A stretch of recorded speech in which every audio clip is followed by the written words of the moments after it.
League পর্বে নিজেদের শেষ ম্যাচে নোয়াখালী এক্সপ্রেসকে ৮ উইকেটে হারিয়েছে রংপুর রাইডার্স, যেখানে ওপেনিংয়ে নেমে দুর্দান্ত এক সেঞ্চুরি করেছেন জাতীয় দলের middle order batter Towhid Hridoy. জয় নিশ্চিত করার আগে হৃদয় আউট হন ৬৩ বলে ক্যারিয়ার সেরা ১০৯ রানের ইনিংস খেলে, যেখানে তার স্ট্রাইক রেট ছিল ১৭৩-এর বেশি।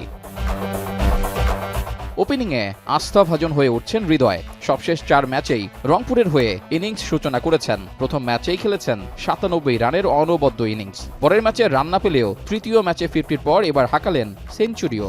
সব মিলিয়ে ১৫০-র বেশি স্ট্রাইক রেট আর ৯০-এর বেশি গড়ে রান তুলে হৃদয় জয় করেছেন ক্রিকেট ভক্তদের মন। প্রফেশনাল প্লেয়ার হিসেবে আপনাকে সব জায়গায় খেলারটা অভ্যাস রাখা উচিত এবং সব জায়গায় কিভাবে অ্যাডাপ্ট করা যায় এটা খুব ইম্পর্টেন্ট। আপনি যদি দেখেন অনেক বড় বড় প্লেয়ারও টি-20 ফরম্যাটে বিশেষ করে আপ ডাউন করে।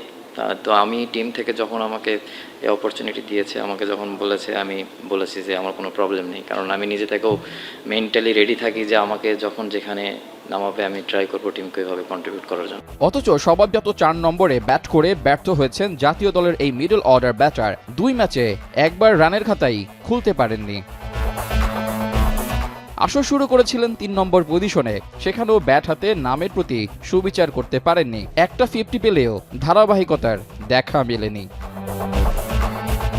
বিশ্বকাপের আগে জাতীয় দলের ওপেনারদের ব্যর্থতা যখন কপালে চিন্তার ভাঁজ ফেলছিল, তখনই যেন আলোকবর্তিকা হয়ে এলেন হৃদয়। তানজিদ তামিম, সাইফ হাসানদের রান খরার ভিড়ে জানান দিয়েছেন নতুন বলে নিজের সামর্থ্যের। জাতীয় দলের ক্যাপ্টেন লিটন দাস আছেন একই দলে। তাওহিদ হৃদয়ই কি হচ্ছেন জাতীয় দলে লিটনের ভরসার নাম?